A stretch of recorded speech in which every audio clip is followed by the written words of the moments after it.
तर आज ठाणे लोकसभा मतदारसंघ जो आहे हा तसा भीमशक्ती शिवशक्तीचा गड आहे आणि या ठिकाणी माननीय एकनाथ शिंदे यांचे जे उमेदवार आहेत नरेश म्हस्के यांना महायुतीचं तिकीट मिळालेलं आहे आणि धनुष्यबाण जे आहे बाळासाहेब ठाकरेंच्या पासून जे धनुष्यबाण शिवसेनेला मिळालं ते धनुष्यबाण आता एकनाथ शिंदेच्या सोबत आहे। त्यामुळं या ठिकाणी नरेश म्हस्के यांना जे शिवसेनेला मानणारे लोक आहेत, बाळासाहेबांना मानणारे लोक आहेत, आनंदीला मानणारे जे लोक आहेत, बाबासाहेब आंबेडकरांना मानणारा जो आमचा समाज आहे हा सगळा समाज नरेश म्हस्के यांच्या पाठीशी उभा राहणार आहे आणि जय भीम आहे आमच्या गाठीशी, मग आम्ही का राहणार नाही नरेश म्हस्के यांच्या पाठीशी।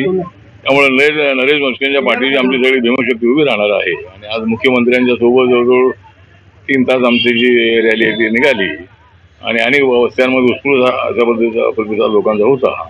त्यामुळे मला पूर्णपणे खात्री आहे की ठाणे हे जे आहे हे शिवसेनेचा पालिकेला राहिलेला आहे आणि खरी शिवसेना जी आहे तिथं ते एकनाथ शिंदे यांच्याकडे आहे आणि त्यामुळं ठाण्याचा जो मतदार आहे तो नरेश म्हस्के यांना मतदान करेल आणि 20 तारखेला धनुष्यबाणाचं बटन दाबून नरेश म्हस्के यांना प्रचंड मतांनी विजय करेल असं मला पूर्णपणे विश्वास आहे। मला असं वाटतं की शरद पवार आणि त्यांचा राष्ट्रवादी काँग्रेस पक्ष यापूर्वीच काँग्रेसमध्ये विलीन करायला हवा होता, तसं ते काँग्रेसमधूनच बाहेर पडलेले आहे आणि मी ज्यावेळेला त्यांच्यासोबत होतो त्यावेळेला मी त्यांना सल्ला दिलेला होता की आपण आपला जो पक्ष आहे आपला पक्ष हा आपण काँग्रेसमध्ये विलीन करायला हवा। तर आता त्यांनीच आता अशा पद्धतीचं मत व्यक्त केलेलं असल्यामुळं भविष्य काळामध्ये राष्ट्रवादी काँग्रेस जो पवार साहेबांचा आहे तो नक्की काँग्रेसमध्ये विलीन होऊ शकेल, पण राहुल गांधींच्या नेतृत्वाखाली किंवा मल्लिकार्जुन खरगेच्या नेतृत्वाखाली पवार साहेबांसारखा जो ज्येष्ठ नेता आहे तो कसा काम करेल।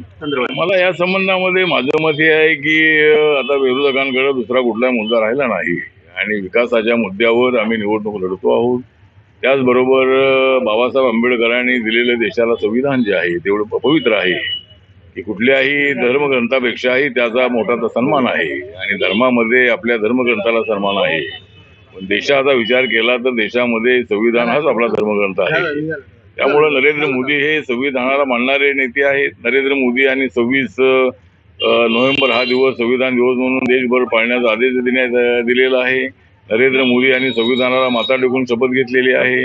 नरेंद्र मोदी यांनी बाबासाहेबांची अनेक स्मारकाची कामं पूर्ण केलेली आहेत ती काँग्रेसच्या काळामध्ये झाली नव्हती आणि एवढी अशा पद्धतीची अनेक कामं केलेली असल्यामुळं मला असं वाटतं की नरेंद्र मोदी संविधान बदलण्याचा विषय येत नाही आहे।